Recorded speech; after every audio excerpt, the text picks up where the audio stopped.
తెలియజేస్తూ, వాస్తవానికి బిఆర్ అంబేద్కర్ గారి జయంతిలో మనం పాల్గొనడం అంటేనే చాలా గర్వకారణం.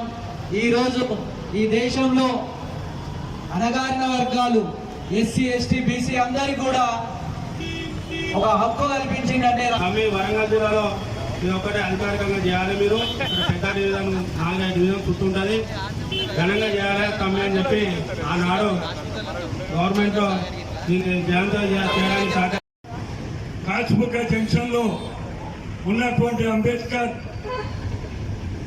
విగ్రహానికి పూలమాల వేసిన తర్వాత సమావేశానికి అధ్యక్ష వహించున్నటువంటి ఈ అంబేద్కర్ విగ్రహం మంచి సూపర్ స్పెషాలిటీ హాస్పిటల్ తీసుకొచ్చిన ఘనత మన నరేంద్ర గారిది.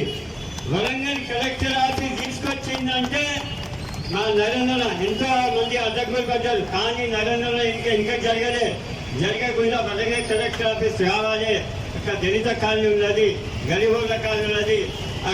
జయంతి ఉత్సవాలకు వచ్చేసినటువంటి మాజీ శాసనసభ్యులు, మాజీ మేయర్ మా నరేంద్ర గారికి, అదేవిధంగా జిల్లా కలెక్టర్ గారికి, అడిషనల్ కలెక్టర్ గారికి, అన్ని మండలాల తహసీల్దార్ కూడా రావడం జరిగింది. వారికి, వరంగల్ ఏసీపీ డాక్టర్ శుభం ప్రీత్ గారికి, అదేవిధంగా స్థానిక పోలీస్ అధికారులు, ప్రత్యేక మున్సిపల్ అధికారులు అందరూ కూడా రావడం జరిగింది. వాళ్ళందరికీ కూడా డాక్టర్ బాబాసాహెబ్ అంబేద్కర్ గారి 135వ జయంతి ఉత్సవాల సందర్భంగా శుభాకాంక్షలు, జైలు తెలియ. ప్రాంతాన్ని అడ్డు పెట్టుకొని, ఈ ప్రాంత పేదరికాన్ని అడ్డు పెట్టుకొని మీరు అభివృద్ధి చెందిలు తప్ప ఈ ప్రాంతంలో పేదలు అభివృద్ధి చెందాలని వాళ్ళ ఘంటాపథంగా ఛాలెంజ్ చేస్తున్నాం మేము.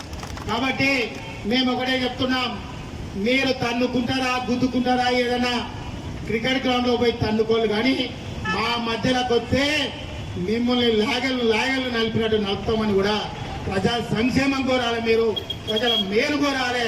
ప్రజలకు పని చేయకుంటే అతి త్వరలో 10 ఇస్తే 12 అన్నాడు, 10 ఇస్తే 12 అన్నాడు, 12 అన్నాడు, ఇంకేమన్నా అన్నాడు, 10 ఇస్తే 12 అన్నాడు, 12 లేదు, నీ అంగి బటన్ కూడా లేదు.